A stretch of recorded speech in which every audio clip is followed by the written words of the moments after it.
Hello everyone, I am Canna Greer and I am your Oregon DECA Vice President of Career Development.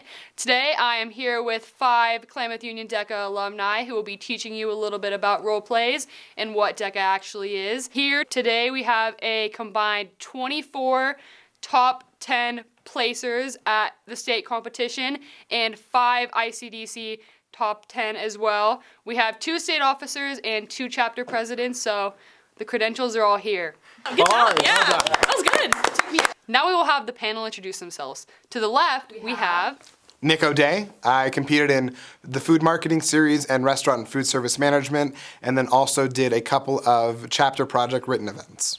I'm Kaden Hensley. I participated in sports and entertainment marketing and auto services marketing, and I currently go to Oregon State University. Jacob Schlott McGonigal. I participated in quick serve and hospitality and tourism team decision. I currently go to Cal Poly. Jing Shi, I competed in food service and management, and now I am an admissions counselor at the University of Oregon. Hunter Ellis, I competed in food marketing and team decision, and I'm currently a student at George Washington University. All right, so for those of us that are newer to DECA, we're going to start with Nick, and he's going to answer the question of what is a DECA roleplay? Yeah, a DECA role play is a real-life business scenario that you will act out one-on-one with a judge. Don't worry, there's no audience or your parents watching you do this. You have 10 minutes to prepare for the situation, and acting it out as if you would have this event in real life. Depending on the event that you're in, it will range from working in a customer service capacity, trying to sell something, walking through a marketing plan or business plan, and then ultimately getting your judge to buy in. As part of the role play, you will have questions get asked to you by one or a group of judges, and then it takes about 10 minutes. So 10 minutes of prep time, or 30 if you're in a team decision, and then 10 minutes of acting out the role play one-on-one with the judge, and then you're done. So as most of us know, first impressions are key to getting your point across correctly. Kaden has a few tips and tricks on making a good first impression when you go in to talk to the judge. Key things for a good first impression is definitely having that strong handshake. You'll practice that a lot with your chapter.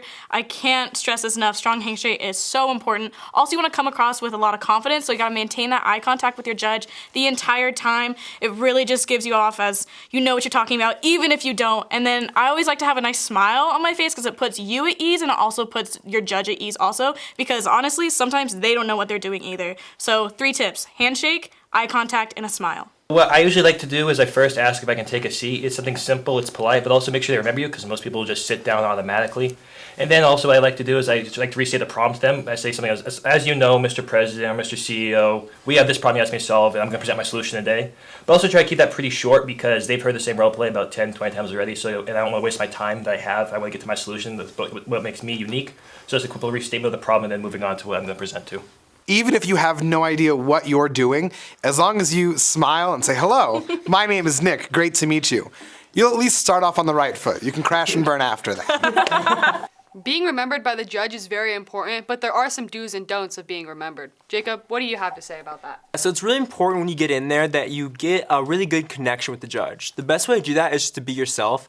A big thing you remember is the first impression and the last impression are the 2 things the judges will remember most. So you get in there, you really need a good, strong introduction, like we talked to Kaden here, and then we'll talk about conclusion in a little bit, but you want to make sure you have a really solid conclusion so they're able to remember you from that. Big things not to do, make sure you're taking it serious. If you go in there and you're like kind of haphazardly, like have your legs crossed, like, yeah, I mean, we could do this, like, they're not going to score you well. This is a serious professional manner, and you want to make sure you're taking it serious. Yeah, absolutely. Along those lines, you also want to be professional, but also be personable. Remember, it's a professional role play, and you're presenting professional subject material, but also if you're not personable and you're just a stiff plank, they're not going to remember you, they're not going to like you. Another key thing to remember is they are also volunteers. They're volunteering their time. They chose to be here today, so they want to be here. They want to help you do well. So also respect their time, respect them as an individual, because they also probably are a very senior person in their field. So treat them with respect, but be personal, and they will remember you and hopefully give you a good score. Every roleplay has roles involved. How do you know who you are and who the judge is? You're either the judge or you're the participant, and in this case, you're the participant. And don't worry about what that role is. You'll get to know when you walk into the role play. It's usually on top of the paper you get to read. And if you have more than one judge, just address them equally and making sure that you have that eye contact equally, talk to them equally, because usually they're equal partners. Every roleplay has performance indicators that you have to answer. What are the basics of a roleplay, and how do you know when you've covered everything you needed to?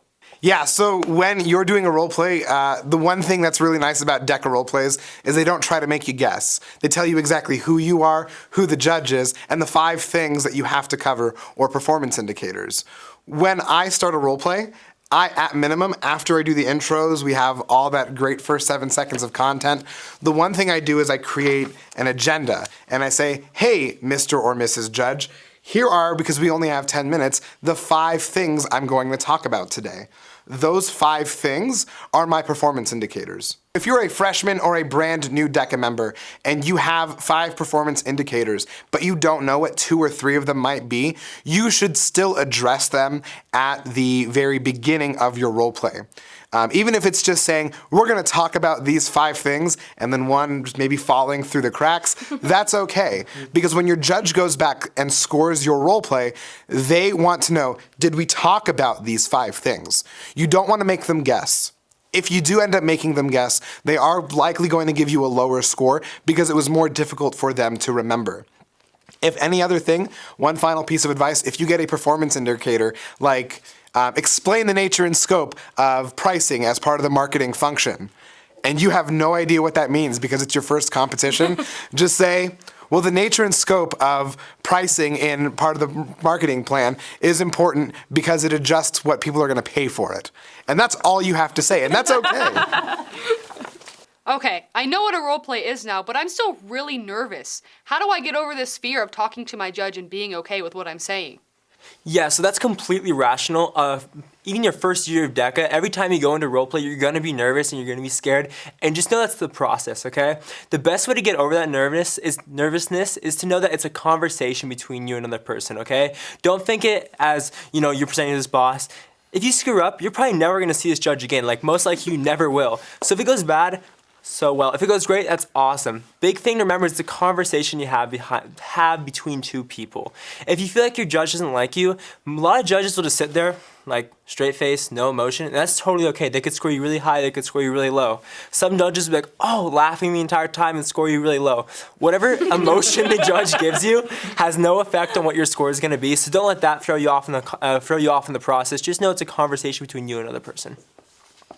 Again, if you are interested in more resources, please make sure to check out the other videos in this series. We would like to thank all of the members of our panel for the KU DECA alumni.